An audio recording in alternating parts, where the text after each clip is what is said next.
What's up, everybody? Welcome to Blade Talk with SCAB and Joe. Sit back, relax. We got a pretty good show here.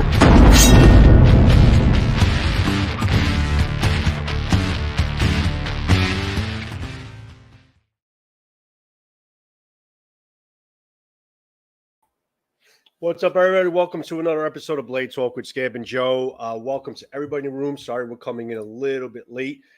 Got a little too carried away with our conversations off air, but that was a lot of fun. So very excited about this Blade Talk, as I am with all of them. But we have Ben coming in here from Jack Wolf Knives, and Jack Wolf Knives has been the talk of the town lately with a lot of channels, a lot of really proud owners, and a lot of people been touting the quality and craftsmanship of these things. And I actually just released a video about it today, which is the 27th, airing it is. And was very impressed with the quality, craftsmanship, everything about it. And it's everything they say it is and so much more. But what better person to talk about it than the owner himself? But before we bring Ben into the room and SCAB, as you guys know, with our channel, JS, my channel, JS Bladecraft, and obviously SCAB at Quiet Boys Outdoors, awareness for our veteran suicide, hashtag 22 Day No More, and always respect and appreciation for our vets and our active military. So without further ado, let's bring the boys into the room and let's get the show on the road. And again, welcome to everybody that is joining us on the live. Welcome, gentlemen. What's going on? Ben, how are you? Thank you for joining us. I'm doing great. I appreciate the invitation. How are you guys doing?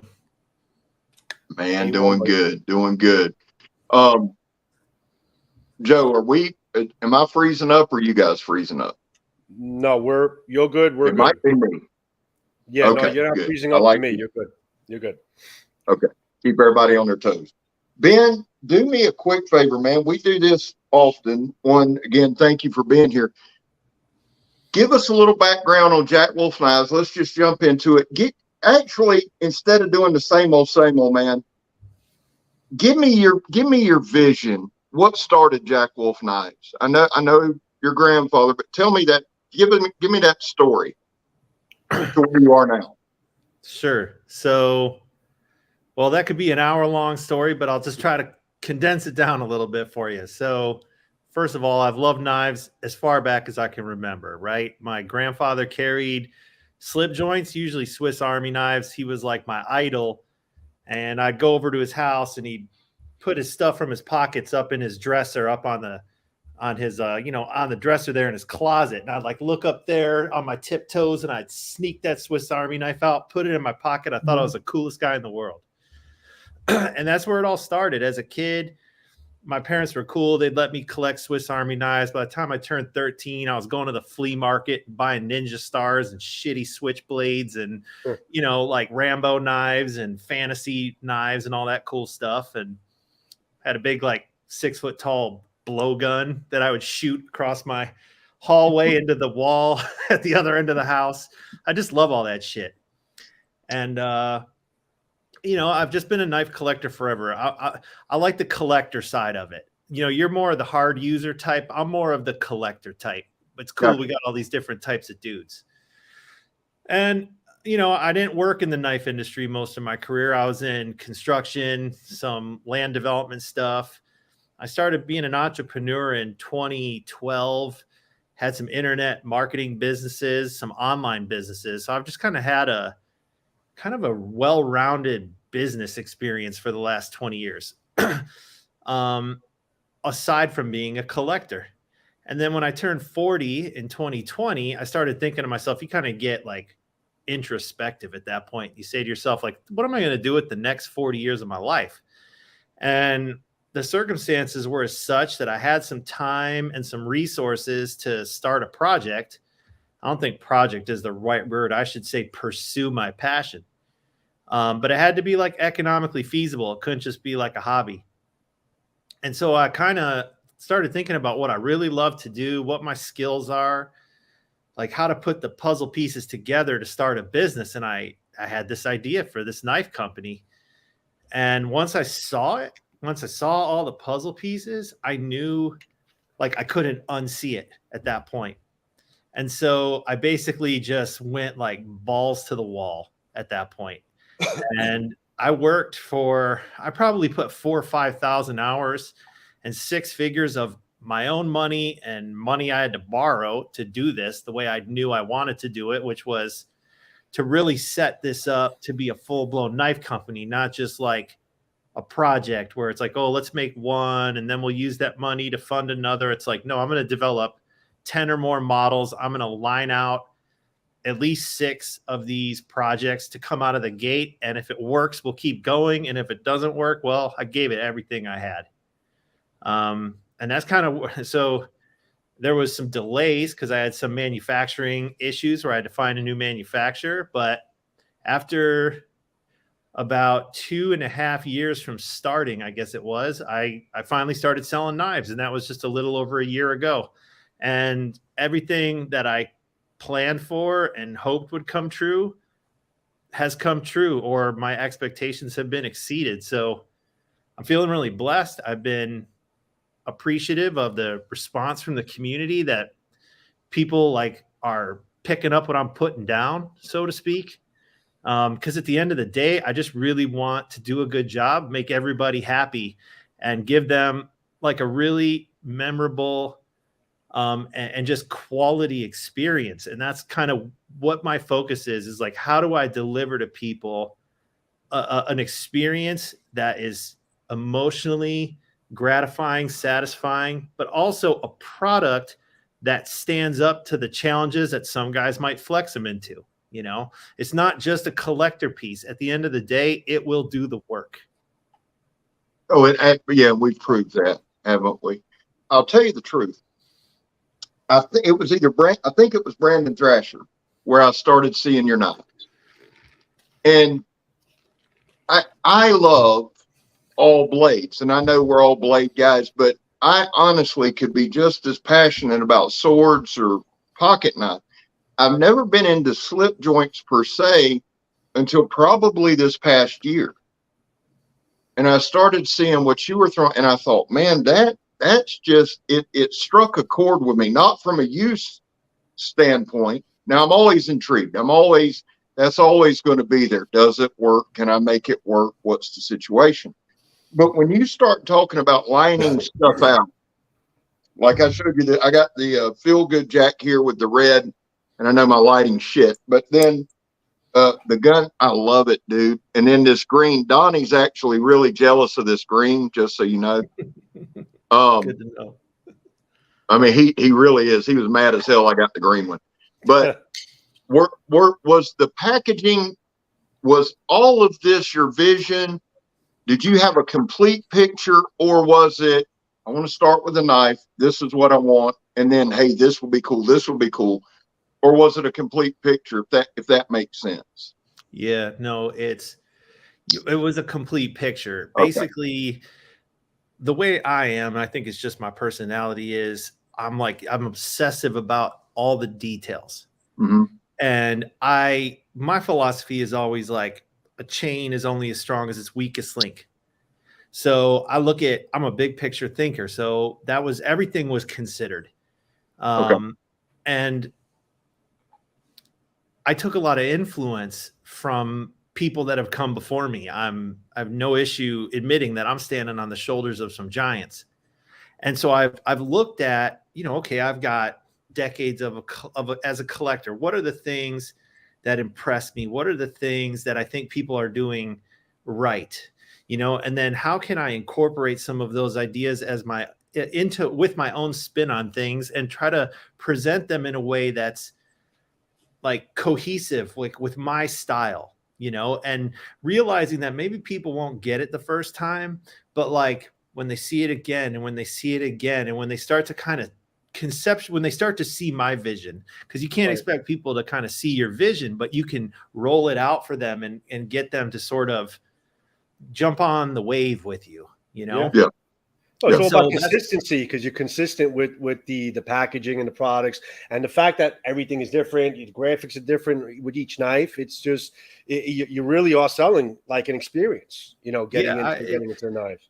And let's face it, I think a lot of us are not just buying a cutting tool, because if we were, we would just go to Home Depot, get the thing that holds the disposable razor blades, go to Amazon, order a box of 200 razor blades, and we're probably good for a long time. But that's not exciting. That's not why we are into this. We, as humans, we like emotional satisfaction. We're emotional animals. That's okay.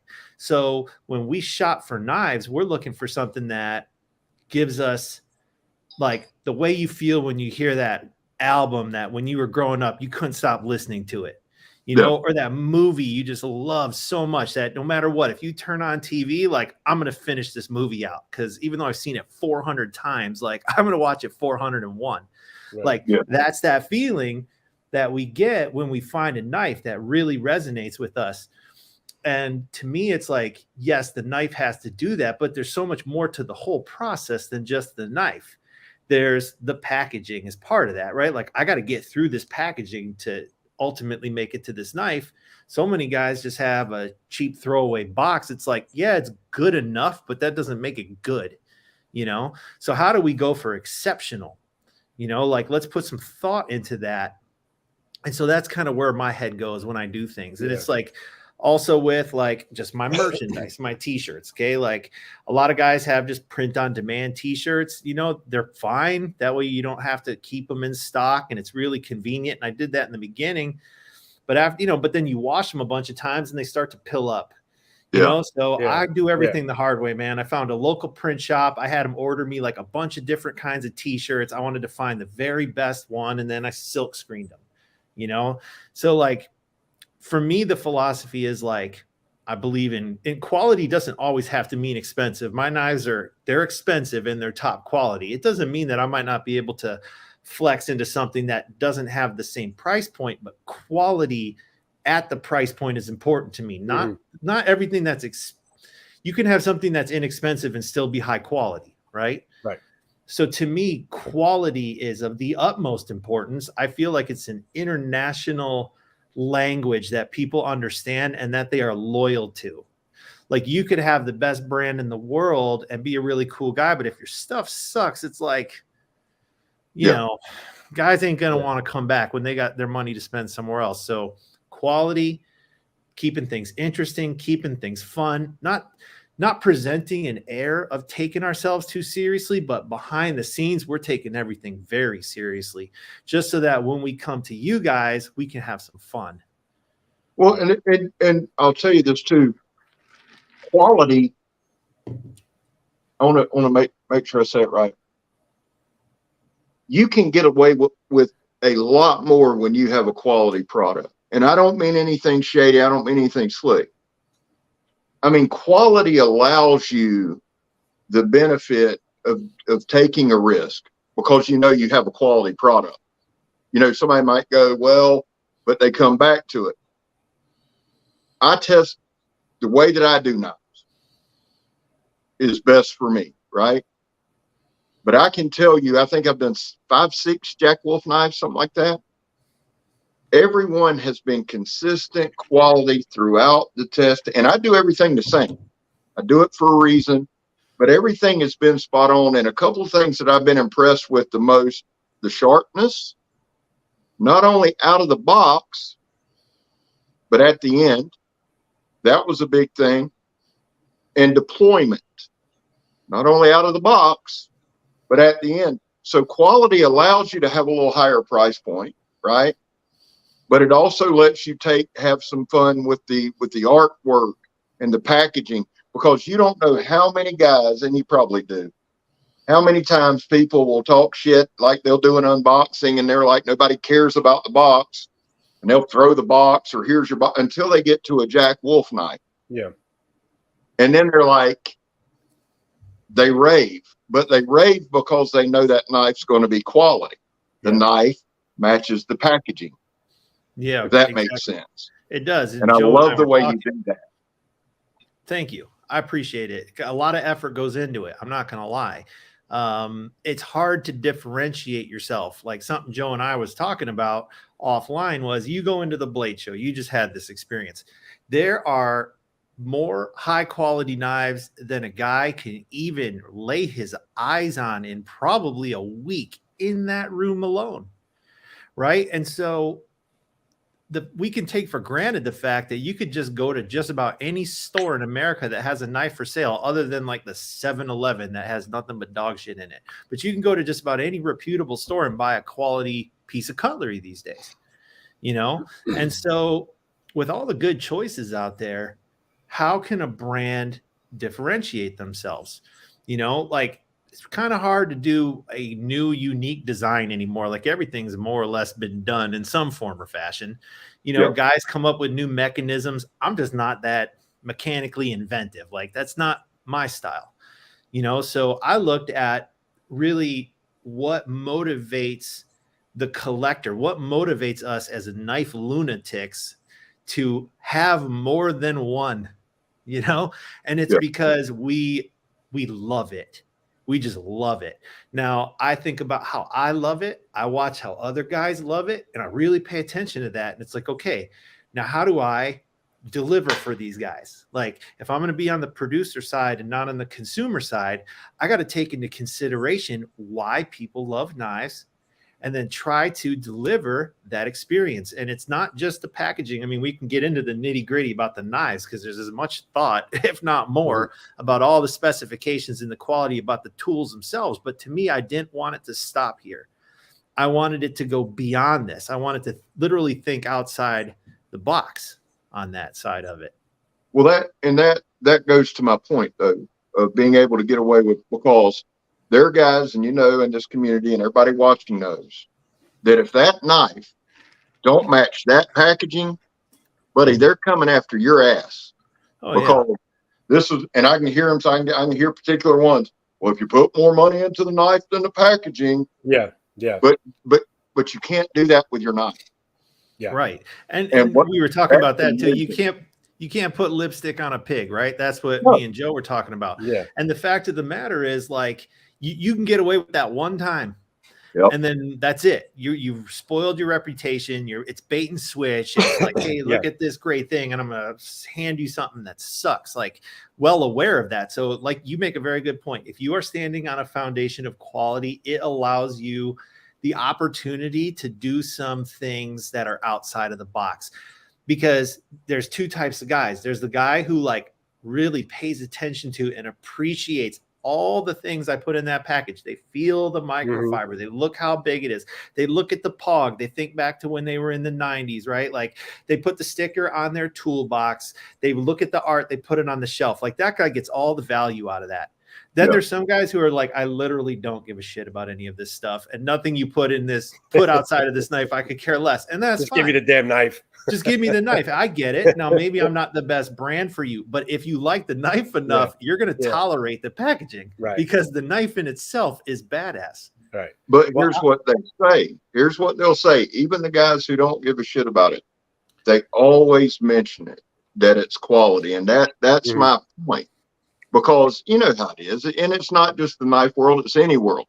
It's like everybody sits on go, and they're going to nitpick, and man, they're coming at, if that knife ain't there, if it's not, they're coming. But with your stuff, and I'm not saying this because you're here, you can watch any of the videos. I rave about it.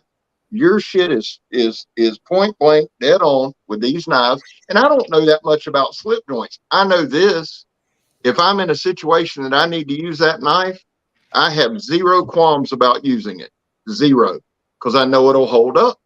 So, and I'm not a packaging guy, but I'll tell you what, because I know this is in the package, I take, and this is true, I don't know about you, Joe, but I take more time when I get one of your knives in.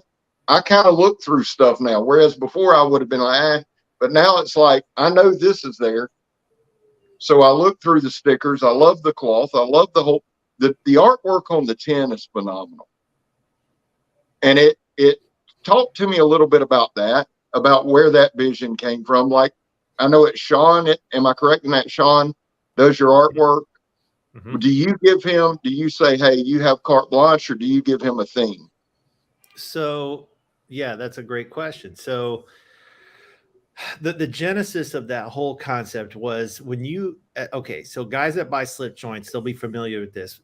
some of the American traditional knife brands like Great Eastern Cutlery as a prime example. When you buy from them, you get this cardboard tube with like a plastic pop cap, and they put artwork on the label. It's smaller than my stuff, and the artwork is usually kind of like, looks like 1800s, early 1900s themes.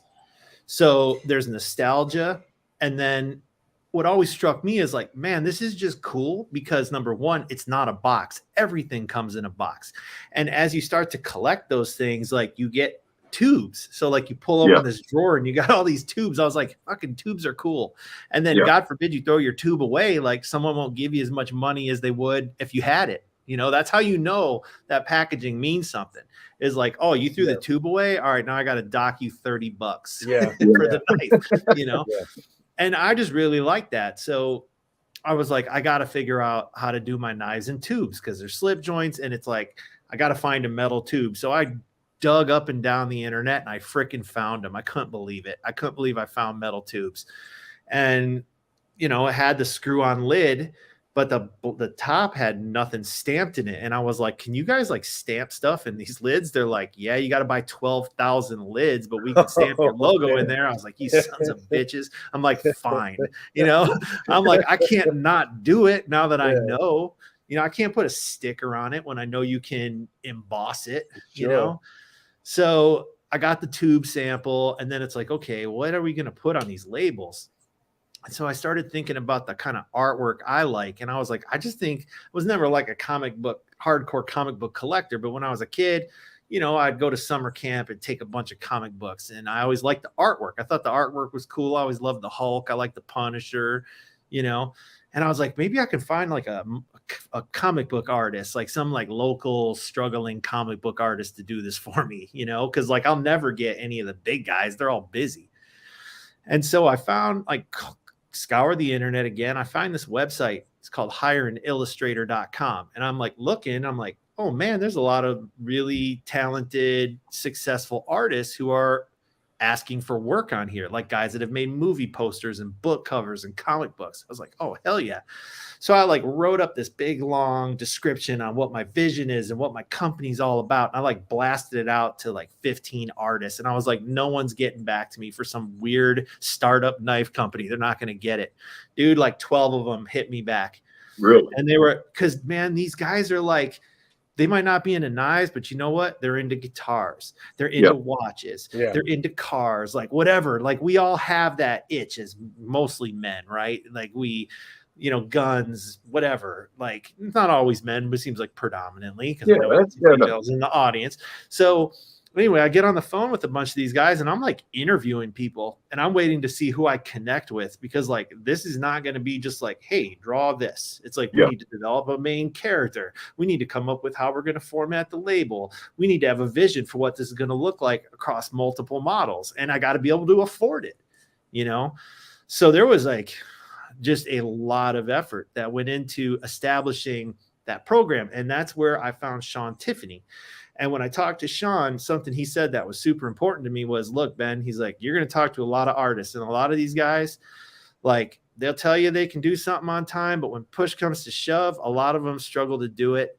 He's like, if you tell me you need something done over the weekend, I'll have it to you Monday morning. He's like, I understand how business works. I will move with the flow of your new business. And I was like, that's huge for me. Yeah.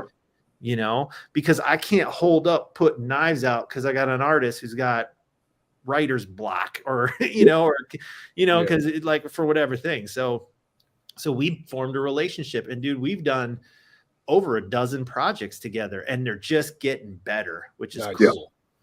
Well, I don't know about you, SCAB, but I mean, I love packaging. I really do. I love packaging. I get excited about packaging. Are you a hoarder, SCAB? Like you save all the boxes of every knife that you buy? Because I save everything. I did for a long time until Megan said you're not anymore. But I'll say this with the Jack Wolf stuff, Joe. I thought, and this was my honest thought. I thought I'm going to keep the tube. You know, I got to keep the tube. That's just badass. But as you were talking, Ben, I looked up. I'm in the war room, and I look up on my shelf, and I've got. I think you've sent me two to review, and I've got both of the boxes that the tube comes in. everything, and I'm not throwing it away. I was like, okay, gonna clean up the room. But I'm like, the box for me, and this is totally out of character. Not only do I keep the tube with your knives, I keep the box because it's got just an elegant, classic design. And it stays on the shelf. Like all my other knife boxes are up in the closet. And I'm hoping Megan's not watching because that's where I hid them. But my Jack Wolf stuff dude, it's just, I don't know, man. There's something about the entire package that I would normally not respond to that I respond to, one. But two, it's just your stuff's different. You got your signature, and you also have your whole write up here. It gives you the history. Your granddaddy is what resonates with me. Yeah, I'm just gonna be honest. Right here. Well, and that's. I feel like in some form or fashion, a lot of us can relate to that story. Maybe it's not your grandfather, maybe it's your father, maybe it's your older brother, maybe it's your uncle or your cousin. You know, maybe you're an older gentleman and you have a grandkid or nephew or something, and now you have that bond. Like, there's a lot of us who can relate to that story. And it's not like I didn't just make it up. Like, that's where this came from, you know? And so yeah.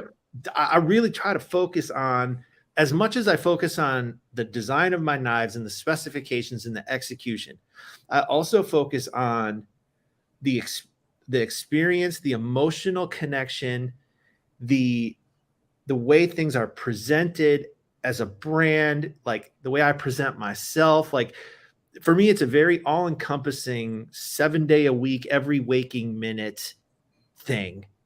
Like, what I'll promise anybody is, like, I'll work as hard as anybody else who's trying to make something like this happen. And sometimes people say to me, like, hey, Ben, well, I got a great idea for a knife. Like, how do I start a knife company? I'm like, getting your knife made is actually not the hard part. The hard part is connecting with people and getting your knives into people's hands and getting them excited. Like, that's the hard part.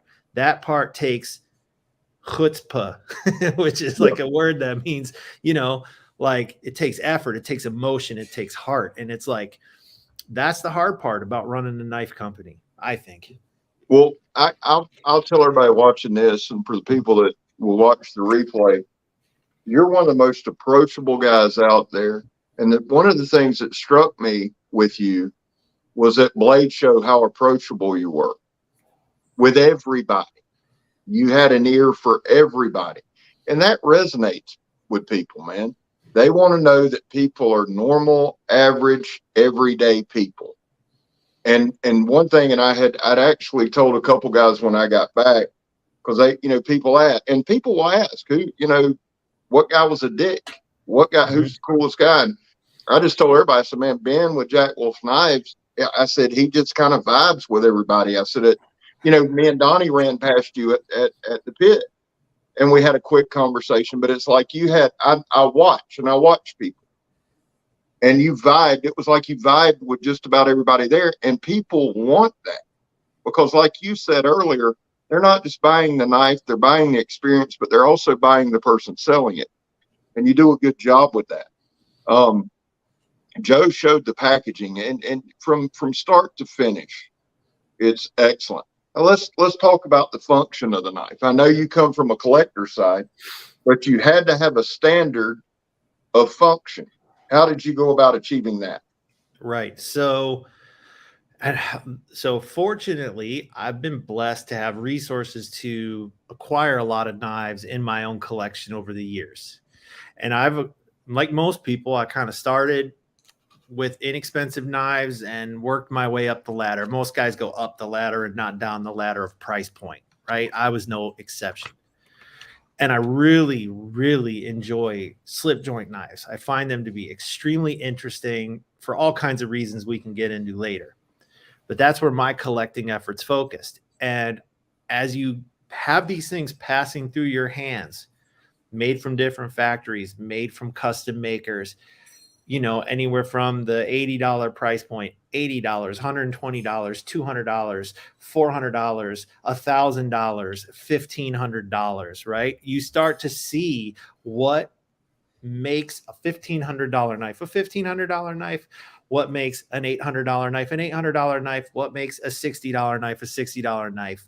You know, obviously those lines blur a little bit, but if you have enough samples in your hand and you really spend the time to examine them and get to know them, you start to understand the knife market, because that's what that is. It's like, why are these things priced the way they are? Why are people willing to pay this much for this is really the better question, because some guys make a damn fine knife, but they can't get that kind of money yet. Some guys make a mediocre knife and they get a ton of money, you know, because of their reputation.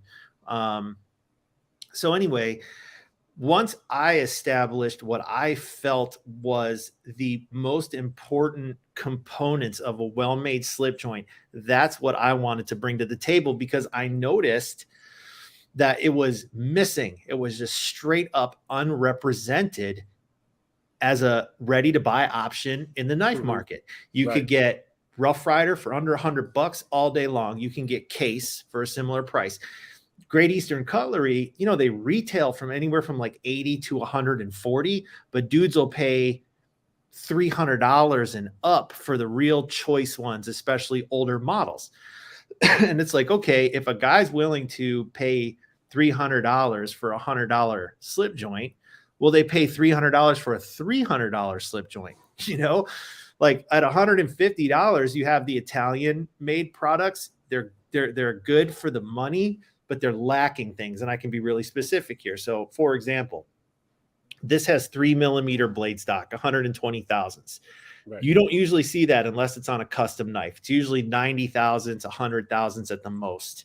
Yeah. If you're going to have blade stock this thick, then you're going to be thick behind the edge unless you have this high hollow grind. Where do you see a high hollow grind? Customs, typically, because the only time you're going to see that 3mm blade stock is on a custom. Therefore, that's where you're going to find that hollow grind. So you can't really go to the knife market and get a nice hollow grind on 3mm stock. So that's something that makes me different. These blades are ground by hand. Most mass-produced factory slip joints have machine ground blades. Okay, so that's another custom touch. You'll notice that I tried to incorporate touches from custom knives is really what I was going for. Okay, the next thing is a back spring that's perfectly flat and flush in all three positions. Like you get the light right, it just looks like one continuous piece of metal. Barely see the seam. So in the open position, in the half position, and in the closed position, this thing is perfect. You don't get that on a factory made knife. You get that on a custom. That's exactly what I know. What I really emphasized on my review, the last one I just did, is how incredibly clean and perfect that is, which I've never seen before. It's incredible. It's seamless. It really is. It's beautiful. That's right. Because the only way you're going to see it is if you throw down $600 plus on a knife a dude took the time to hand finish. Now, the way they get that is when this whole thing is assembled, they're grinding these as an assembly, flat, zip. Once they do that, this knife is now unique unto itself. Now parts can no longer be swapped. So they can't make these knives by pulling parts out of bins and slapping them together. They're basically there's handwork in these akin to how custom knives are made. So once this knife is ground as an assembly, the word we call it is hafted. Once this knife is hafted, these parts have to be internally numbered and they can no longer be swapped. So think of what that does to a manufacturing process. It slows things down tremendously. This little group of parts has to stay together. They all have to be refinished because you ground them. And so that's another custom touch. Okay, the other thing is a lot of modern traditionals, so traditional knives made from modern materials, they have stop pins inside. Okay, you can make the logical argument for a stop pin, and I can't tell you that you're wrong. But for me, traditional knives never had stop pins. And what you lose with the stop pin is the acoustics of when this knife lands on the spring and you get this reverberation. Yeah. When a slip joint hits a stop pin, it's like hitting a dead stop. And it's like one of these weird nuances that I don't think you'd appreciate unless you've opened and closed like a stupid amount of slip joints, you know? And to some guys, like the modern knife guys are like, why don't you just put a stop pin in there? Because the minute you put the stop pin in there, like you get some real advantages. Number one, the blade will never over travel and strike the inside of the spring and fold the blade, like, you know, damage your cutting edge. Like that can happen on a slip joint. That's just part of owning slip joints. You put the stop pin on there, it goes away. The other thing you can do is like, because anytime these things close, they actually over travel a little bit. They go down and up.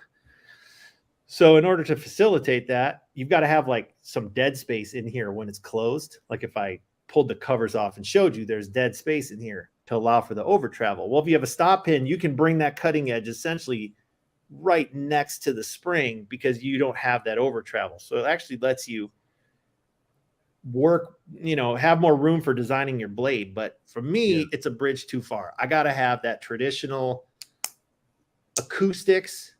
And I want to see this detail here. This is called the kick. Yep. And the kick is what sits on the spring. And if you have a stop pin, it doesn't look like this. This whole area has to be where the stop pin hits, so it doesn't look the same. So it's like those little nuances. Ben, people asking, what's the name of your knife that you're holding it? This is the Feel Good Jack. That is the Feel Good Jack. Okay. It's the one I'm showing. Yeah, the one SCAB is showing. So this is the Feel Good Jack. Why do we call it the Feel Good? Well, this shape, this handle shape with the flat bottom and the kind of the longer, thinner rectangle was traditionally called a doctor's knife. Now, if you buy an old-fashioned doctor's knife, it's going to have a different blade shape, and it's going to have a second tool that looks like this long, skinny spatula that the doctor could use as like a tongue depressor to stir his like elixirs. And then this bottom flat part was for smashing pills to turn them into a powder and then use the spatula to mix it in. But like my thought was, who the hell really wants a spatula other than like a real quirky collector? And I want to do something better than that long spear point. So I gave it the wicked looking sheep's foot, which I love. So I really everybody like loves that. this I blade. love that model. I really do. And so I call it the Feel Good because Dr. Feelgood is a Motley Crue song from the 80s. Right. Yep. Damn right. Cool. And Hey, go ahead. real quick, I just want to reinforce what you're saying. Now I've got another slip joint here. When you were talking about the Feel Good, and this is do that. All right. Because I'm not here to bash another knife. I don't want to do that. And that doesn't show you shit. But what Ben was saying about the one continuous piece here, right? Here's another slip joint. There's a definite, if I'm sitting here looking like this, if I'm looking at the back, right? There's a definite gap in this knife. And I would have never noticed that until you said that, but with the Feel Good in this position, looking at it, and I can look dead on. It looks like one long piece. I've never noticed that. And this is not a bad knife. This is not, it's an Italian made slip joint, but that's a noticeable difference. That's almost like holding, in appearance, it's almost like holding a fixed blade. When I look at this one, I'm like, okay, that's a pocket knife. I just wanted to say that because that's a cool aesthetic. That really is. And one of the things that I think is fun, and someone made a comment in the chat right here, and I'm going to read it because this is what I love. He said, I'm digging this. I'm learning a whole new level of knife geekery.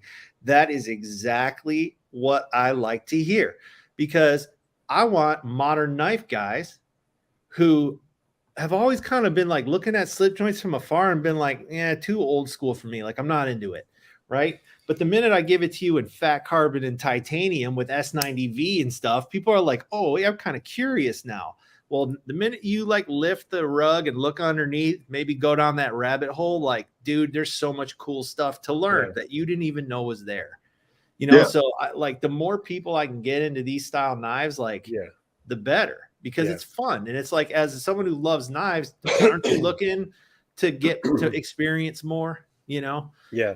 Well, the overwhelming commentary that we're getting in the chat that I've been reading, and guys, I am reading your stuff, is the fact that I didn't know how much went into your approach in making these knives. Or I didn't know how much work goes in to your thought process in making these knives. So it's interesting. It's interesting to hear it, to hear what goes into it and how you approach it, because it's different from a lot of things out there these days, especially in the slip joint market.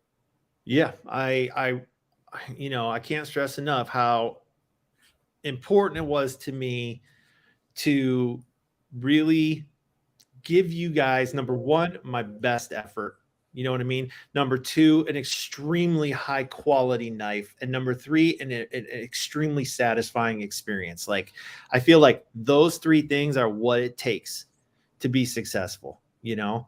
Well, this is the praise Ben hour, in case you guys are wondering, but you did an exceptional job when you were coming out, right? When Jack Wolf was coming out and you were getting ready to launch, there was like this rumble in the knife community. I'm in a lot more chats than people think. And I can listen and you hear a lot more, but it was like when your knives were coming, that's the only reason. Like I started off, everybody knows I'm a big fixed blade chopper, bash 'em, crash 'em guy. But when I started hearing that Jack Wolf rumble, I thought, I'm interested. And then I'm pretty sure it was Thrasher matter of fact, I know it was Thrasher because I remember the first one of these he got in from you. And I thought, holy shit, I'm digging that. So your process all the way through has been exceptional, from the marketing to the getting it out there, to the packaging, to the knife. And guys, if anybody's got a question on if you're a user, I'll use them, just check out the videos. I beat the hell out of them, just like I do everything else. So I can attest to the quality. But man, talk to me a little bit when you were coming down to releasing them, like getting your first knife out there. Tell me some of the thought process there. Did you obviously you've had a plan all along, but what was your plan? Because you nailed it. You said, hey, we can get a knife made. I can get a knife made right now, but it's getting people to buy in. What was your philosophy there?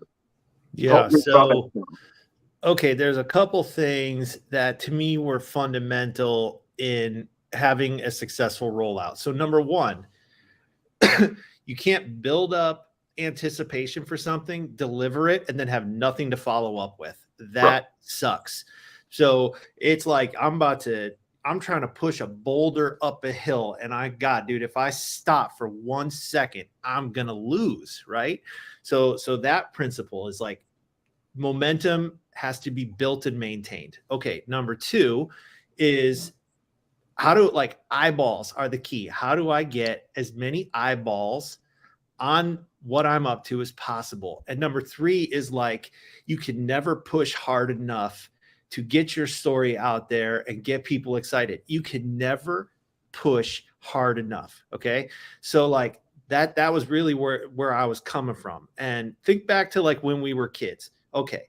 If you had a little like landscaping business or something, right? Or like you fixed computers in the neighborhood or whatever, how did you let everybody know about that? You flyered the parking lot at your grocery store. You flyered the parking lot at at like all over town. You went to Kinko's, made 10,000 flyers, and then you flyered the hell out of everything, right? And I was like, well, today, the way we do that is on social media. You no longer have to flyer the parking lot. You just got to flyer social media. So it's like, I need to be on Instagram. I need to be on Reddit. I need to be on Facebook. And you know what? It costs me nothing money-wise. Yeah. It costs you nothing. You just have to put the time in. People got to see something 100 times before they even give a shit sometimes. So it's like, if you get sick of me, just turn me off, just block me. I'm sorry. Like, I'm going to be coming around probably way more than I'm comfortable with. I don't even like being in everybody's grill all the time, but I know that's what it takes, you know? So how do I address number one? Well, basically when I went and found my manufacturer, I was like, this is how this is going to go down. You're either in with this program or I got to find someone else. I want knives coming out every month.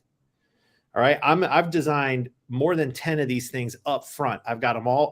We're going to prototype them all and we're going to start rolling through these. And I'm willing to buy 6 of these production runs up front, basically. Like, not 100% of it. You put down a deposit, then the first one sells, the money rolls in. But like, we're committing. I'm putting a deposit down for 6 months worth of knives so that when month 7 rolls around, we've already put the gears in motion to deliver month 7 and month 8 and month 9. Like, that was a humongous financial commitment. I didn't take a single dollar on a pre-order. I'm the kind of guy who says, if I'm advertising something for sale, you can take it right now. I'm not bashing people who do pre-orders. Don't get me wrong. It works great for some people. That's not the approach I wanted to take. So the plan was in place to have a supply of knives, right? Eyeballs. All right, well, I went to Blade Show in 2021. I bought a table. I brought my prototypes. I didn't have a single thing to sell. It cost me a ton of money just to do all that. But you know what? I got the word out. I met KC. I met JB, like all these YouTubers. They come and see my stuff and they're like, dude, this is totally fucking different. This is cool as shit. You know, what the fuck? What is this? Who are you? Well, you know what? Those are great questions. I'll tell you exactly who I am and I'll tell you exactly what this is. Like, turn your camera on. Let's talk about it. Yeah. You know? Right. And so it's like, I need people to know what the fuck I'm doing. And the best way to do that is show up. Show up. You want me on a live stream? Just invite me. I'll never turn it down. You know, like, I need to tell my story until I can no longer tell my story. Ben, this question, BC must have asked the question about wood scales about 50 times. In the chat. So and here's the thing. Rain Ted got in and says, please ask Ben. All right, wood scales. Wood scales. Let's talk about wood scales. So I live in Arizona. It is dry as any other place on earth. Okay. What happens to wood in dry climates? It fucking tightens up. Yep. Because all the moisture goes away. Yep. Now, I've bought wood knives. I bought this super nice slip joint from a dude in Brazil. Okay. Beautiful. Made out of ebony. I get the thing. I put it on my shelf. I look at, come back like a day or two later. Dude, this slip joint's pulling itself apart because my climate just sucked the moisture right out of it. It came from Really? Brazil. Yep. Yeah. Yep. And I was just like, oh my God, like what, Yeah. Your heart sinks because this was not a cheap knife. I had an elephant ivory knife. It's like lock the thing up. It like pulled on the pins and you couldn't even open or close it anymore. So like I've had some experiences with natural materials that made me think to myself, why take that risk right now? Yeah. When I'm a brand new company, if I can use my Carta and carbon fiber, which will not move, it's consistent. It doesn't shrink. It doesn't swell. It doesn't crack. Like, the risk aversion part of me said, let's leave natural materials for somewhere down the road. Now, bone, wood, I'm getting a lot of requests for it. I'm open-minded to it. It's got to be prototyped. It's got to be tested. Yep. So just be patient with me. Yeah. Well, Gerbs is a wood handle guy. He absolutely adores it, and he actually messaged me. And for guys in the chat, if you message me, and Gerbs, you know this because we talk on the phone, I'm using my phone to record, so that's what we're doing. But that might be a cool option down the road. A little bit like in my environment, I live in a swamp with 100% humidity, but I never thought about that. I never thought about an environment like Arizona. So that's fascinating. That's a factor. Yeah, definitely with the wood, basically with the temperature changing, that's definitely a factor. Yeah, it is. And like some woods, so usually traditional knives are going to use exotic woods, like dense hardwoods. They don't move as much. You can get stabilized North American woods. Like, there's ways to do it, but you're not going to have the problem guaranteed with carbon fiber, right? That I knew. And I was like, I got more variables than I'm barely comfortable with. So it's like, if I can eliminate one, that would be good. Yeah. And what I realized, so I actually started making my knives, like I was doing 4 colorways and I had 3 micartas and a carbon fiber. And I was like, I'm a micarta guy and a lot of slip joint knives are micarta. It's really practical. And I was like, this carbon fiber, I got to charge more for it. It's, it's kind of fancy. It's kind of fruity. Like, not everybody wants a purple knife, I'm like, I don't know if anyone's going to buy it, dude. The carbon fiber ones would just blow the doors off. I can't get it. And so I was like, damn, like it's interesting to me. Like, guys were saying to themselves, if I'm going to buy a really nice, semi-custom $300 titanium knife, like, yeah, throw that carbon fiber on there and charge me $25 more bucks. I'll take it. Like, look how good, Well, I'm telling you, the aesthetic, and for the guys that guys that watch Joe, they get the aesthetic, they get the fit and finish side of it. For me, it's bass and crash, but that don't mean I don't like it. This green, dude, I would take this color on any knife out. It's just a very cool aesthetic. It adds to the overall experience. And to me, honestly, when you see this and you see, and I know it's poor lighting, but when you see that, it fits the knife. It's perfect to that knife, if that makes sense. It is. It suits it. Like Yeah. there's no doubt about it that it suits it. Now it's not to everybody's taste, and that's okay. And I have been for the last several months prototyping some new handle materials you guys are going to see later this year, because I like to have variety. Variety is the spice of life, and I'm always trying to keep things interesting. There's a lot of thought. Like you will never catch me being like, okay, I got 4 or 5 dope models. Let's just sit back, release them, and just count the money. It's like, fuck no, dude. Like I'm always worried every day that I'm going to become irrelevant or people are going to get bored. So I'm super motivated to keep coming up with stuff that's interesting, you know. And with the carbon, go ahead. Well, I was just speaking of that, and you even touched on it earlier about, and the truth is every blade shape that's been made is going to be made, whatever the old saying. But you've got, how many models do you have total right now? Gosh, I knew you were going to ask me that. 1, 2, 3, 4, 5, 6, 7, 8, 9, 10, 11, 12, 13, 14, I think we've done so far. Okay. Well, and there's more in the skunk works too, but there's 14 that have been released. Well, that's what I was going to say. And let me ask you this, from a creative standpoint, from a design standpoint, are you still in just like a tidal wave? Like there are times there's just this tidal wave of creativity, right? Are you still in that where you're thinking, man, I can do this, this, this, this, this? Like, are you still thinking 6, 7 designs ahead right now? Or are you like, let's perfect what we got? Where are you kind of at in your creative thought? That's a really good question. It's a little bit of both. Like there's always, like, literally, it's probably something that nags at me more than anything else is like, you got to keep generating things that are new and interesting, because not everything you try is going to flush out. Like I've prototyped knives and they just didn't work. And then I had to change the design to where I didn't like it. It's like, boom, into the trash. I've drawn some and I've tried 7 times to draw it the way I want to see it. And it doesn't work.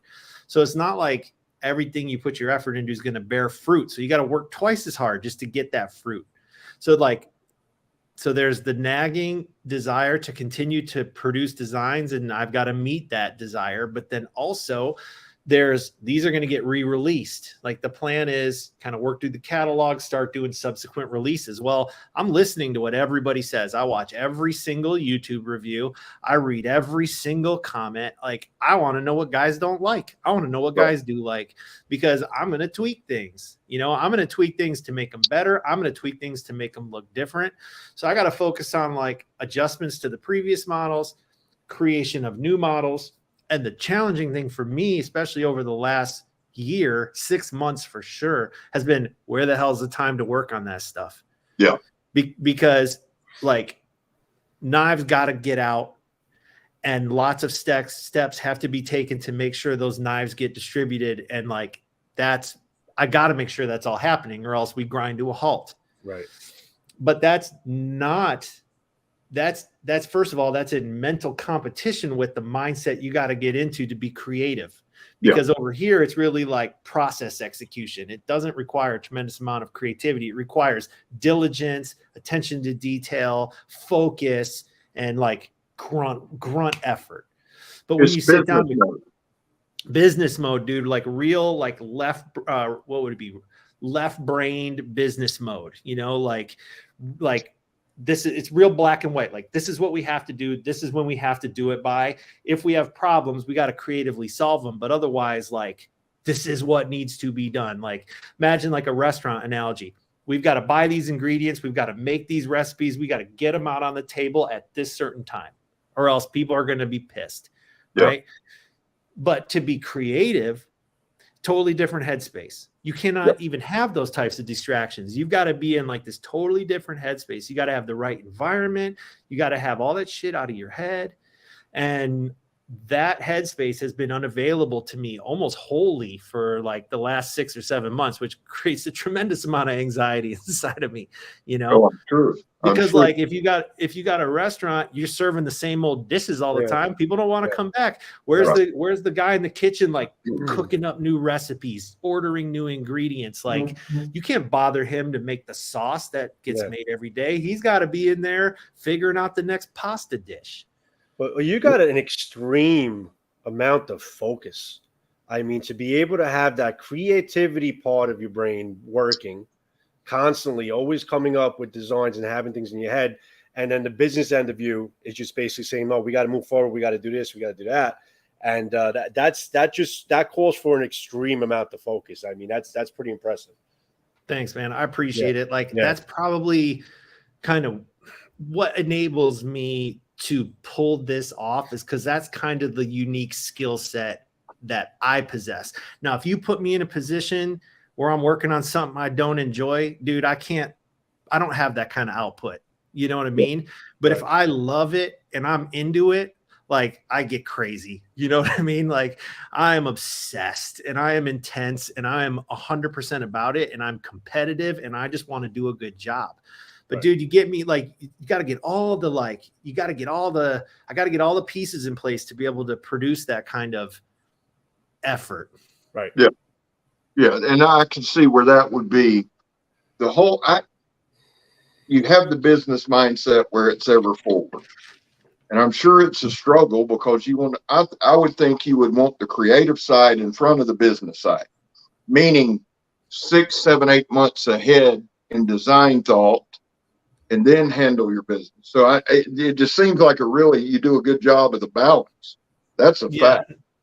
Well, and here's what I'm realizing and what I'm dealing with now is like, I've got these great processes and procedures in place to where things are more or less a rinse and repeat process. Like I'm oversimplifying, but I've got I set this up so that things are repetitive in nature. Like things that need to happen repeatedly.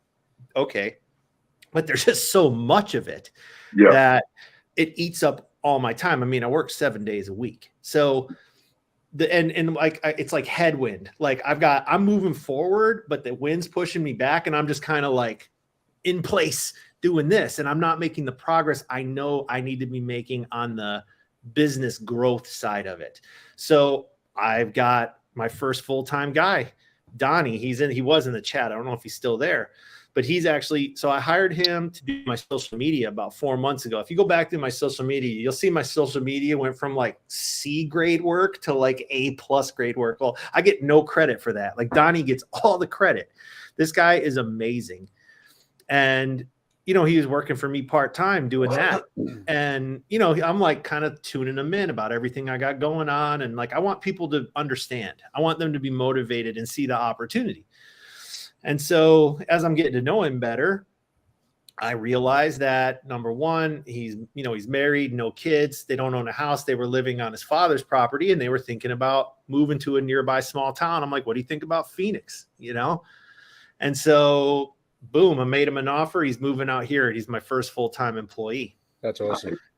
Because I'm at that point now where I have got to start delegating things or else I will never, like, if I want to grow 5 times bigger, I can't work 5 times harder. There's not enough time. Yep.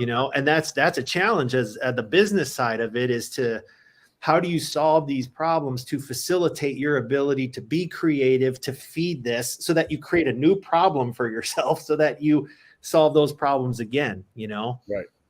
Well, we live in a day and age too where, and I'll tell you this real quick. I had a kid today at work. He come up, he said, "Hey man, I understand you collect knives." I said, yeah, something like that. He said, "I got a knife I want to show you." I said, "Okay." So he runs to his car and he comes back. He said, "Well, I heard the steel crap." I said, What steel is it?" He said, "Well, it's 420C, 428C. I said, "Who told you it was crap?" And so I took a few minutes to explain to him that no, it's very good steel. We live in a day and age where the next big thing, right? And that's the mindset we all have. Like he said, well, it was a knife guy somewhere. I said, well, he's not a knife guy. One, I said, I can tell you that. But I would imagine the challenge is not just the designs, but keeping up with the steel. How many times have you been asked if you're going to do one in Magna Cut? I was curious about that. Constantly. And I tell people, I'm like, first of all, I'm a slip joint guy. Majority of my collection's 1095, right? Yeah. Like I'm used to some carbon steel that goes dull quick, but sharpens up just as quick. You know, my customs are in CPM 154. Like these are not the fanciest steels in the world. And you know what? They cut like a son of a bitch. Oh, yeah. So, you know, so it's like, it's hard to appeal to me to be like a super steel chaser. You know, I'm more interested in like my handle materials, my finishes, my designs. The way I look at steel on these knives is like, man, every time we change steel, we're asking for issues, you know, at the manufacturer.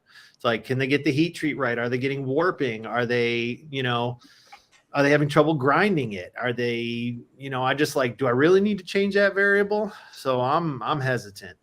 I think I'm going to write a book one day, and I'm going to title it, Does the World Really Need Magna Cut?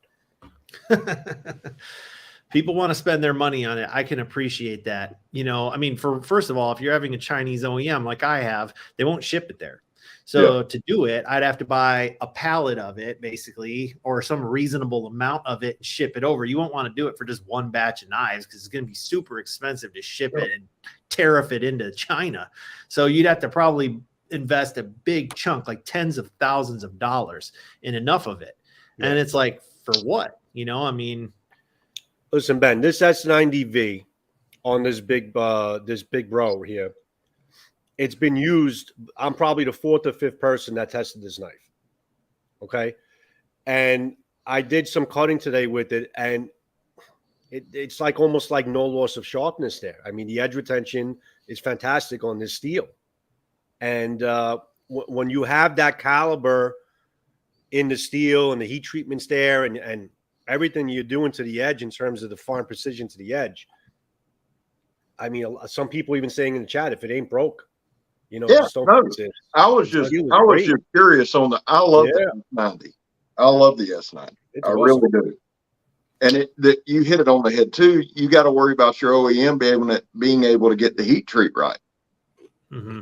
Because the last thing you need is them dicking that up, and you've got a batch of knives you can't do anything with. Yeah. You know? Not that they would, but I'm sure that's always a factor. Well, anytime you change something, I don't care, man. The best manufacturer in the world, you change variables, you get different results, period. And, you know, do we all have the time to try to perfect something that doesn't need to be perfected? Like, these decisions can't be made in a vacuum. You've got to think about the big picture. So to me, finding a steel that is appropriate and provides the level of performance that really exceeds people's expectations, that's what I was after. And I think we're getting it with this S90V. Now, you know, will I be compelled to switch it up in the future? Sure. But it's certainly nowhere near the top of my list. That I can tell you. That's actually fascinating to hear, because right now the hot thing is steel. But I like the consistency. I'm a consistency guy. You can change up the color scheme. You can do all that. But I like knowing that when I pick up a knife, it's going to perform at a certain level. We get used to it, right? Right. You get that expectation. I don't want to sharpen some, I can tell you this. If I got a Jack Wolf knife in, and it wasn't razor sharp, one, I would be shocked, but I'd be disappointed.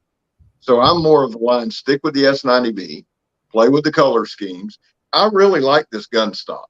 I really do. Or gun, whatever you call it. I love the aesthetic of that. The other thing I love with it is the grip, because I've got busted hands. I love that. I do a lot of the fencing grip. Man, it's just comfortable. Would you use this grip again, do you think? Well, yeah. So that's a good question. So the Gunslinger, that's the name of this model. It's called so because this shape was historically called a gun stock. They call it a gun stock knife. And obviously because it looks like a rifle stock or a shotgun stock. So I would make this model again, but I wouldn't use the gun stock handle shape on a different model, because basically the pattern in slip joints, we call the handle shapes patterns. Okay. The gun stock pattern belongs to my gunslinger model. Now, let's say I do a future version of the gunslinger. Well, I could put a different blade shape on it to spice things up. You know, I put like a Warncliffe on it, or maybe like a long skinny spear point on it. Typically they had these clip points, but the gunslinger with a gun stock handle will remain in my collection, or my offerings. Good, because I think I think the gunslinger and then the feel good jack. This one, I like both of the pattern. I really do. This thing to me, the feel good jack, is just as versatile. It's as versatile a knife as I've got as far as a pocket knife, and the things that you can do. And I love the Warncliffe blade. I like that you can go out there and get a pinch grip on it. I like the whole thing. I like the way it feels in hand. And that's the other thing. Talk to us a little bit about your handle size. Right. So on slip joints, okay, this is another. You ask good questions. I will tell you what, sir. I'm pretty good at it. You're a good interviewer. So my locking knife here, this is a 4.12 inch handle and a 3 1/4 inch blade. I feel like it's kind of the Goldilocks zone for a locking blade. Someone said, are you going to make it bigger? I don't know, Jerbs. I mean, it's a decent sized knife now, maybe an XL gunslinger one day. I'm always open to suggestions. Let me just take an aside. If anybody wants to throw suggestions at me, I'm always listening. Okay. Doesn't mean I'll do it, but I'll listen. All right. Now, my slip joints, the cool thing about a slip joint is it's always been historically kind of a smaller form factor. Like a 4-inch long slip joint is considered a big slip joint. Yeah. Like that big bro, that's considered a pretty big knife for a pocket knife, a quote unquote pocket knife, which is what old timers will call their slip joints. They'll call them folders. So my size constraint is basically if it fits in this leather slip, like that's kind of what I'm going for. I'm going for, can I fit it in this leather slip? Now there's big dudes out there like you, for example, big ass hands, big guys. They'll ask me like, Ben, why don't you do one that's like 4 1/4 on the handle? It's like, I'd like to, but how many guys are going to buy it? How many guys are as big as you? How many people do you meet with a hand the size of yours in the course of a day? None. 1 or 2 a month. Well, I'll tell you this. If Donnie, who has some of the biggest hands on the planet, he loves your knife. He absolutely loves. So if he can hold them, and for everybody listening, Donnie actually does. When he says double or triple X, his hand's that big. But there's the nostalgia of the knife, but there's also a lot of comfort in that handle. Oh yeah. Now, which one is that? Because So this one's called the Vampire Jack. We did this one back in October. Oh, a lot of people like that one. Kind of a coffin shape. Kind of a Coke bottle shape. Oh, I like that one too, man. And, you know, when I released this one, people are like, oh, there's no way that handle could be comfortable with those points. It's like, well, first of all, they're swells, not points. Yeah. Second of all, it just fits like right in your hand. And what I tell people is like, guys, I did not invent these handle shapes. These handle shapes have been around, some of them since the 1600s. Yep. Okay. What is this? The most difficult test anything can withstand? It's not batoning through a log. It's the test of time. Yep. If something can withstand the test of time, it has real endurance, right? And so these handle shapes have been around for literally for centuries, you know? And so there's a reason when you grab these and you're like, man, this feels really good. I really like this. It's like, yeah, dude, because they've been through generations and they're still making them because they just work. Guys who are a hell of a lot smarter than me and more talented than me centuries ago went through the trial and error to figure out what fucking works. Yeah. You know? Ben, how about a 110 version of Jack Wolf? That's your guy. That's your employee. That's Donnie right there. Yeah. So Donnie, you free up the time for me to design it and I'll see if I can get it done. How about that? Well, I mean, the question that a lot of people are asking, a lot of people throwing stuff out there as far as what's the future for Jack Wolf knives? I mean, is it a fixed blades going to be part of the future at some point? Maybe get some versions. And well, you touched upon a little bit, but a lot of people are asking, about making maybe XL versions of certain knives, maybe like an exclusive batch if people want it, like an XL version. And then also like any fixed blades that you're maybe thinking about down the line. So, of course, I spent a lot of time thinking about this. Now, there's a reason I didn't call the company Jack Wolf Slip Joints, and I called it Jack Wolf Knives. Because at the end of the day, I love knives. I love all kinds of knives. And I slip joints are kind of my, where my heart is more than anything, but that doesn't mean I don't love everything else. And as a businessman, it sure makes sense to have offerings that cater to more than just a niche within the niche, right?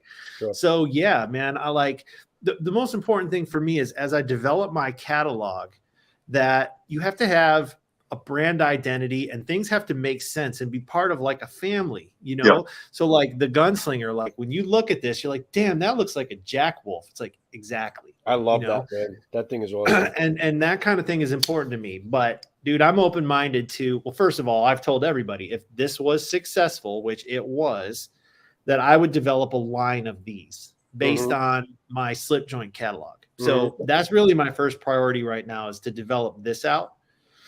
And I've got the form factor down. And so it's not as easy as just like, oh, just copy, paste. Like every knife is unique, has its own challenges, but this is this.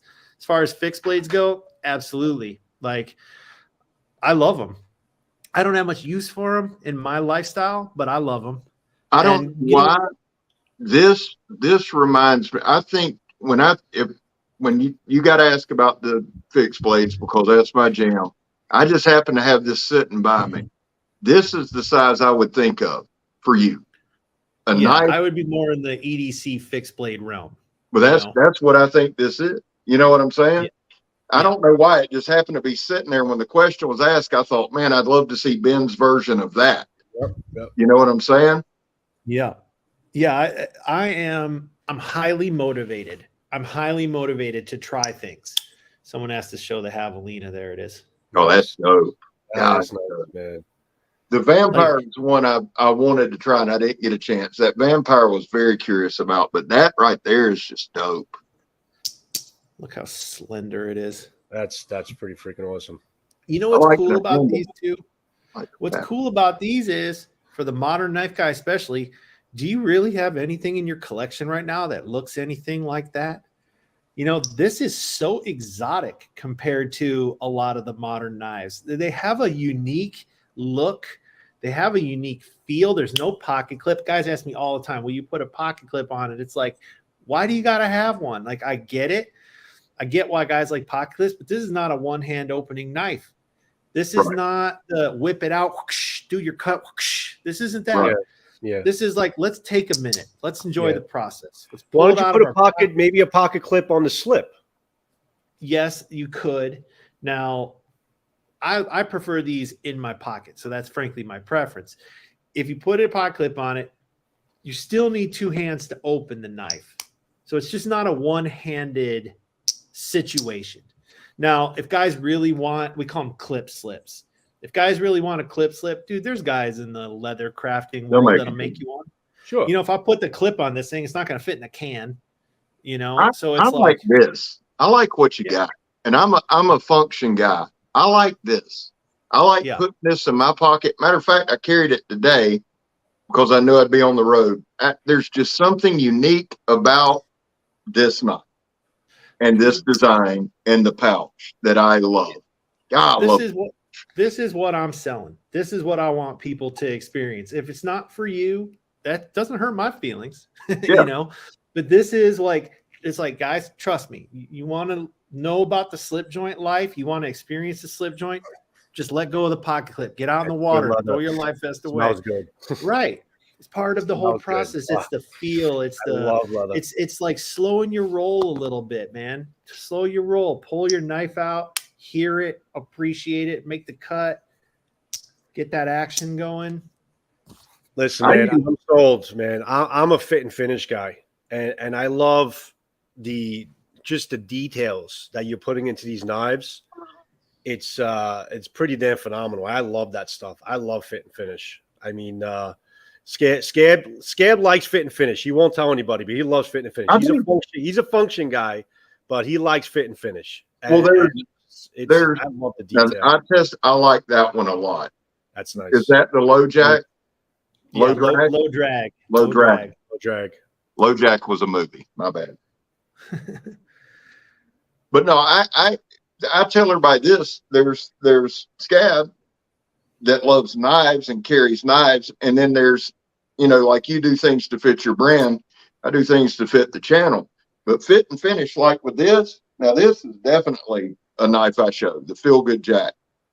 That low drag might be my all-time favorite. I don't know what it is. I love the blade shape. I love the whole deal. It's different. As far as a cutting machine, this thing is insane because it just pulls material into this. Yeah. And they're just cool. I just think slip joints are cool. They look so different. They look different. They have a different action. They're smaller. They're more polite. You could pull this open anywhere and pick dirt out of your nails or slice something open, cut your apple. You're not freaking anybody out with this thing. They're the perfect New York carry. That's right. That's absolutely right. New York carry, man. Like you could have this thing in your pocket in the subway. A, nobody knows it's there. And B, if you pulled it out and sliced your apple and put it away, no one gives a shit. It's non-threatening. It's non-threatening. No, people are not going to panic if they see you, flip open this, big cold steel blade and just, even though I would love to carry them, you just can't do it on the subway. You can't do it carrying that knife around. And those you can. And it's a testament to the fact that these are basically legal everywhere. Yeah. I've got dealer in the UK. I've got dealers in Germany. I've got dealers in the Netherlands because those guys can actually carry these knives, under 3-inch blade, two-handed opening, non-locking. Basically, you have a free pass just about anywhere in the world. I go to work. When I go to work, when I do like special events and stuff like that, in my suit, I carry slip joint blades because if I have to pull out a knife to cut something, I always do on a job, it doesn't make anybody nervous to pull out a slip joint blade. I mean, it's a perfect carry for me for work. They have their place. This one was really popular. This is the Venom. Yeah, I love that one. Yeah. I love them all, honestly. They're fun, man. They all kind of people ask me which one's your favorite. I'm like, I don't have a favorite. These are like my kids, I see something wrong with every single one, but I love them all the same, and they're just fun. They're different. I feel like you're getting in trouble, Ben. Sorry, dude. I apologize, but sorry, not sorry. I just think as collectors, part of the fun of this journey is we don't have to be this or that. We can be this and that. We can try different stuff. We can find out what maybe something that doesn't work for you today. All of a sudden, you come back around to in 4 or 5 years. You're like, you know what? I didn't get it then, but I get it now. Yeah. So many people in this hobby love to compare.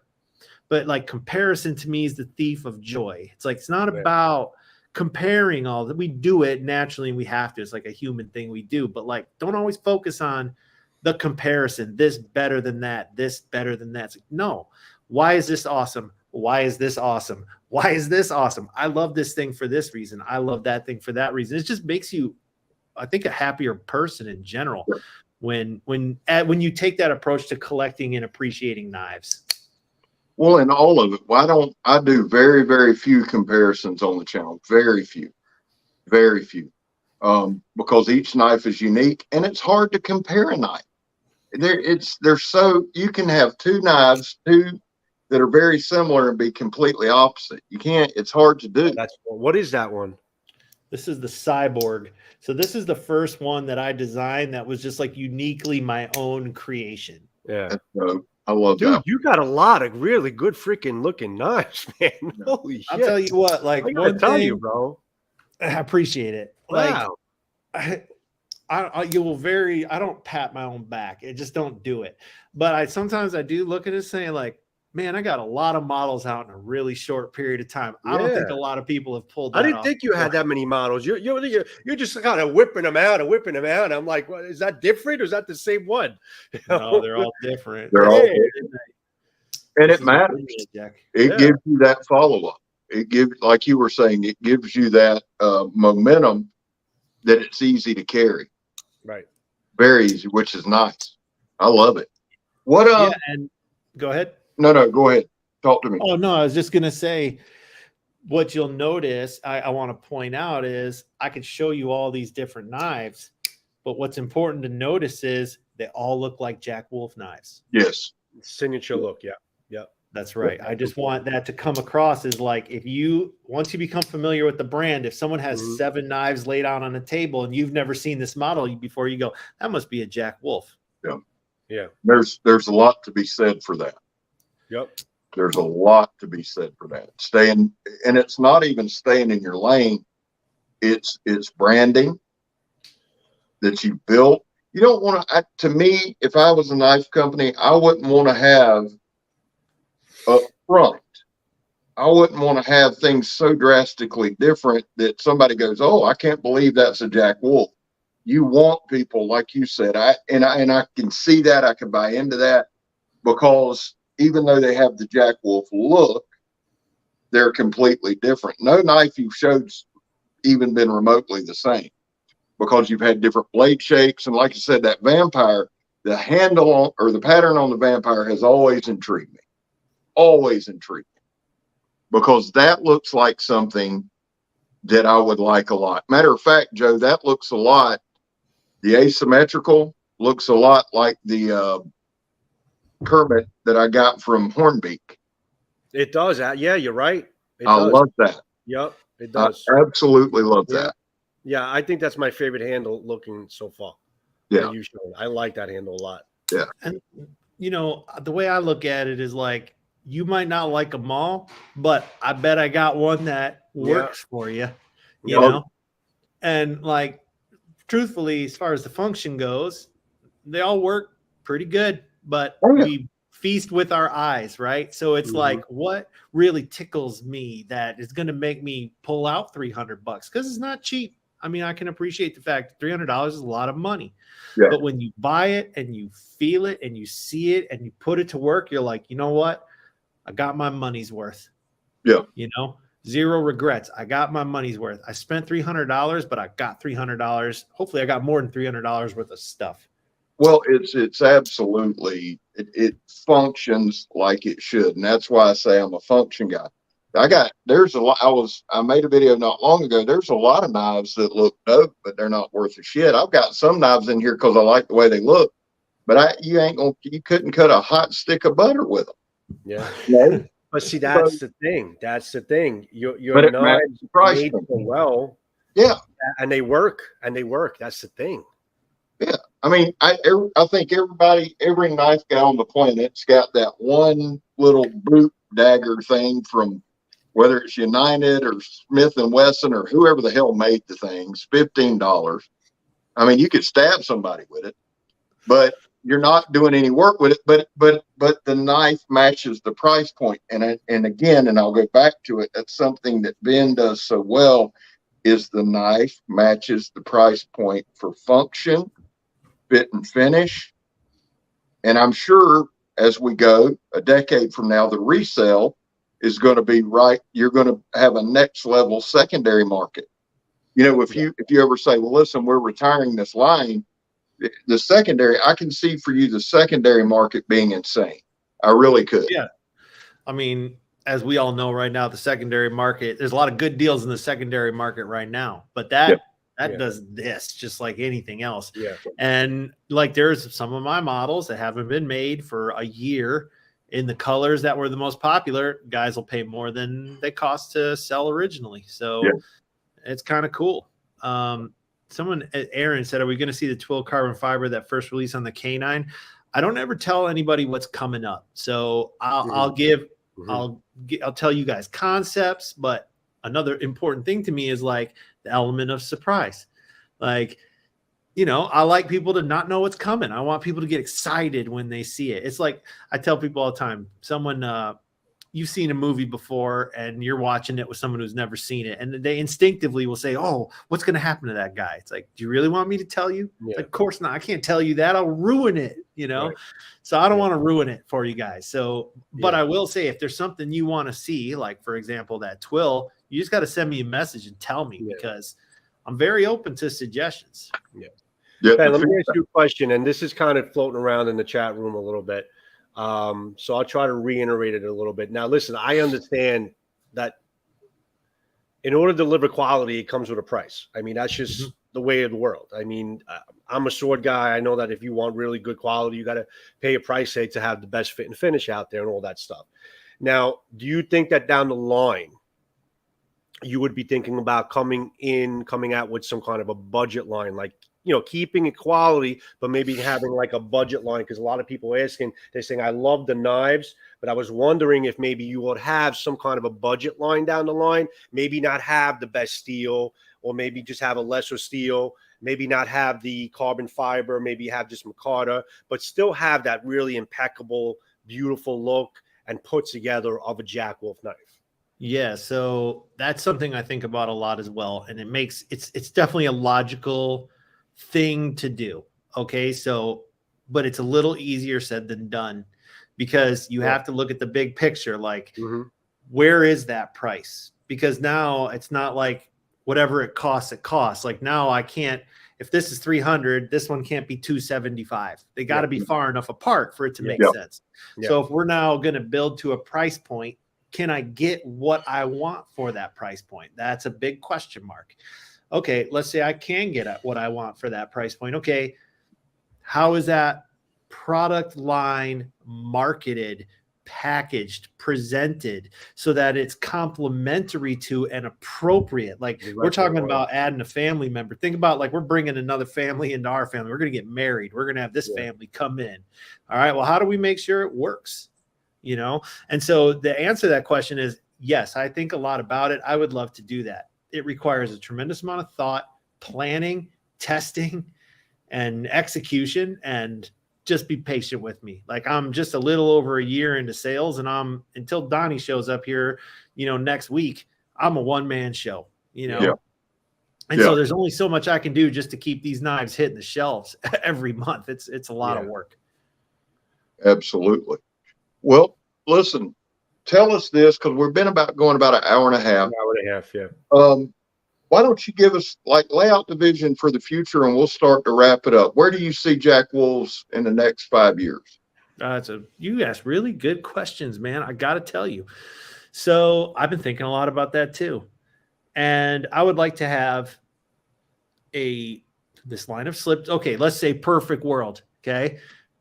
I've got this line of slip joints. I've got this line of bolster locks. I've got some lock backs. I've got some fixed blades. I've got that. I don't even want to call it the budget line. We'll call it the value line, right? Like I've got a robust catalog. I'm pretty much in all the major online dealers, but maybe I'm in some of the big box stores with a price appropriate product. Maybe in order to get volume, I've courted a manufacturer in Taiwan who can produce the volume at the lower price points. Like China doesn't do that. Taiwan does that. And also something important, and I think for your audience too, I would like to have American-made products. In order to do it, basically, there's really no OEM services that are reliable right now, realistically. So that means having a shop, having a CNC machine, having grinders in there, having a blast cabinet, like having a facility. Will that happen in 5 years? I don't know. I mean, we're talking well over $1 million in investment, truthfully, and skilled employees. And you know what? I don't know how to run a CNC machine, So there's so much opportunity and so much I want to do. I don't know exactly what it looks like in 5 years, but you could see where my head's at, hopefully. Future's wide open. Wide open, man. And I'm just going to push and push. It's just a relentless pursuit for me. And, but I go to bed on time and I get enough sleep, and I got 2 kids. So my family's a priority. I make time for them. It's it's a big balancing act. I don't take a lot of time for myself, to be honest with you, but like, this is my time for myself. I'm enjoying this so much. I don't feel like I need to go to the shooting range like I used to do all the time, or like go to I don't even drink anymore, so I don't go to the bar, but like, this is it for me. This is what I do. This is how I spend my time. Yeah. I'm blessed. Well, and the grind's important. I'm a grind guy. I'm highly devoted to what I'm doing here. And Joe will tell you, Joe's come down and we've worked over the weekend, and we worked the entire weekend. So one of the big reasons I wanted to have you on, I love the knives, but it's your grind and your passion for knives and your willingness and openness to talk. You know, I get it. You know, it's more FaceTime, but I appreciate your passion. And that's why that was a big thing with me when we got back from Blade, started getting with Joe about, we really wanted to have you on. So I'm appreciative for you coming on. What I'd like to do, Ben, is usually Joe wraps it up, but Joe, I'm going to ask if I could wrap it up today. Sure. So I'm going to let you guys do some parting shots, and then I'll wrap it up. Yeah. So, Ben, I got to say, I'm impressed, because what I'm seeing now with your product, and a very short period of time, what people have been saying, and I've been hearing them say, is, you know, one day I'll own a Jack Wolf knife. So you're actually resonating with people that the quality of your knives is so good that it's something that people want to aspire to owning. And you did that in such a short period of time, which is pretty freaking impressive to me.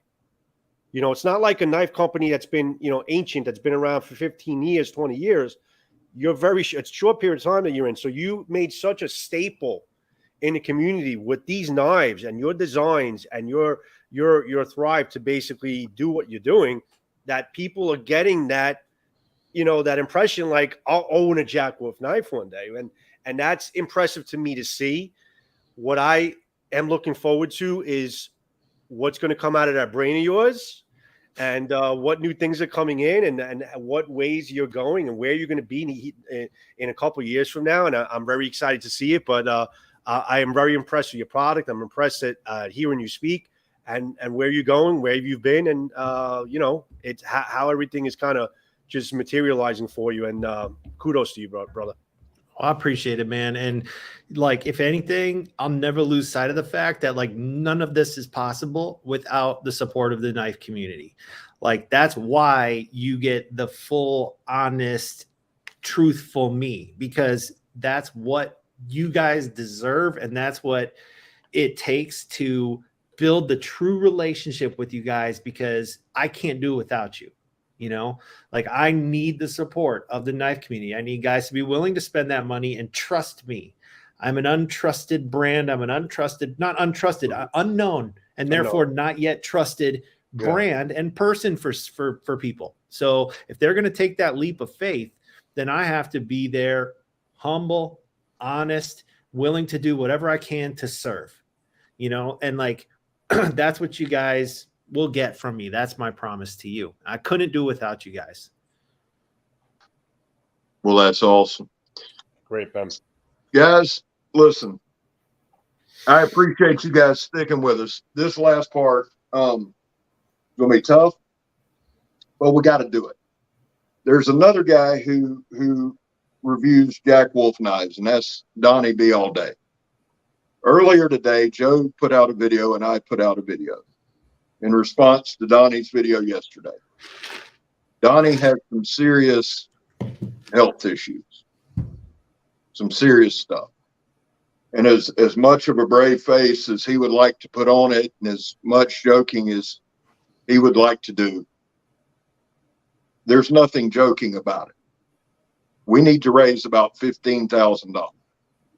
We're going to put in the link Donnie's PayPal. Now, he's had a knife sale, and I'm going to tell you, it's broke my heart.